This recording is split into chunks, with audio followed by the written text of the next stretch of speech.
গতকালকে গোপালগঞ্জে এনসিপির পদযাত্রা ছিল।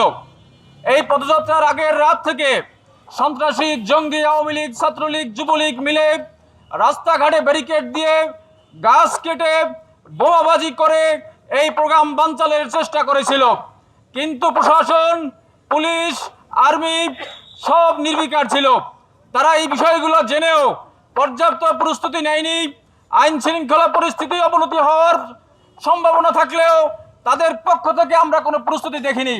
যখন সন্ত্রাসী আওয়ামী লীগ, ছাত্রলীগ, যুবলীগ এনসিপির সমাবেশ স্থলে হামলা করলো, হামলা করে ব্যানার ছিঁড়ে ফেললো, সাথে পাশে কিছু পুলিশ দাঁড়িয়েছিল, কিন্তু তারা কোনো পদক্ষেপ গ্রহণ করেনি। সুতরাং আমরা দেখতেছি এই ইন্টারিম সরকারের আইন শৃঙ্খলা বাহিনী তাদের নির্লিপ্ততা আমাদের কাছে সন্দেহজনক মনে হয়। আমরা মনে করি এই জুলাই আন্দোলনের ফেজগুলো যারা ফেসিস্ট বিতরণ করেছিল, ফেসিস্ট বিতরণে নেতৃত্ব দিয়েছিল, তাদেরকে হত্যা করতে সবাই বদ্ধপরিকর হয়েছে। এই ফেসিস্টের সাথে যারা নির্লিপ্ত ছিল আমরা তাদেরকেও সহযোগী মনে করি। এই জন্য গতকালকে যে হামলা হয়েছে, গতকালকে যে সন্ত্রাসী হামলা বোমাবাজি করেছিল, তার বিরুদ্ধে অবিলম্বে মামলা করে তাদেরকে বিচারের আওতায় আনতে হবে। এই গোপালগঞ্জ বাংলাদেশ থেকে কোনো বিচ্ছিন্ন জায়গা নয়। এই গোপালগঞ্জ বাংলাদেশের অংশ। প্রত্যেকটি রাজনৈতিক দলের, প্রত্যেক নাগরিকের অধিকার আছে গোপালগঞ্জে গিয়ে রাজনৈতিক সমাবেশ করা, কথা বলার। সেই সমাবেশে এবং কথায় যদি কেউ বাধা দেয়, সেই বাধা আমরা প্রতিহত করতে বাধ্য হব। একমাত্র স্মার্ট সিটি বসুন্ধরা, আধুনিকতায় এক ধাপ এগিয়ে। সংগ্রামী সমাবেশ, প্রিয় উপস্থিত আইনজীবী বৃন্দ, আমি আহ্বান করব এই সন্ত্রাসী আওয়ামী লীগ, ছাত্রলীগ, যুবলীগের বিরুদ্ধে আইনগত ব্যবস্থা নিয়ে এদেরকে বাংলাদেশের রাজনীতি নিষিদ্ধ করে দিতে হবে। আজকে যে হামলা হয়েছে, এই হামলা কিন্তু আগামী দিনে হবে না তা না। সবসময় হামলার জন্য আমরা সন্দেহ করব এবং আমাদের সবাইকে প্রস্তুত থাকতে হবে।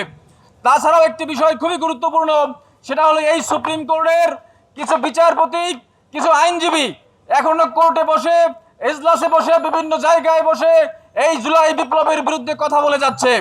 তারা এই জুলাই বিপ্লবের চেতনাকে ম্লান করার জন্য, এই জুলাই বিপ্লবের যে সুবিধা মানুষ পেয়েছে, এই সুবিধার বিরুদ্ধে কথা বলে এই জুলাই বিপ্লবের স্পিরিটকে ম্লান করতে চায়।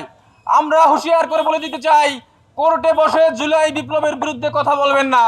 17 বছর ফেসিবাদ হয়েছিল, আপনারা এখানে বসে কোনো ব্যবস্থা গ্রহণ করেন নাই। রাতের ভোটে 151 জন এমপি নির্বাচিত হয়েছিল, সেখানে মামলা হয়েছে, আপনারা সেটা দেখেও না দেখার ভান করেছেন। আমরা স্পষ্ট করে বলে দিতে চাই, কোনো বিচারক, কোনো বিচারাঙ্গন ফেসিবাদের সহযোগী হবে না, গণতন্ত্রের সহযোগী হতে হবে। এদেশ থেকে ফেসিবাদ বিতরণের ক্ষেত্রে বিচার বিভাগের মুখ্য ভূমিকা রয়েছে। আমরা তাদেরকে স্মরণ করে দিতে চাই, যারা এই ধরনের হীন কর্মকাণ্ডে লিপ্ত আছেন এখনই সাবধান হয়ে যান। সুপ্রিম কোর্টের অনেক আইনজীবীকে কালকে দেখলাম, তারা খুবই খুশি, উদ্বেলিত, কেন হত্যা করা হয় না, কেন এদেরকে আশকারা দেওয়া হচ্ছে, এই মর্মে স্ট্যাটাস দিচ্ছেন। আপনাদের মত প্রকাশের স্বাধীনতা আছে, তবে সেটা অবশ্যই গণতন্ত্রের বিরুদ্ধে না, সেটা অবশ্যই জুলাই চেতনার বিরুদ্ধে বলা যাবে না।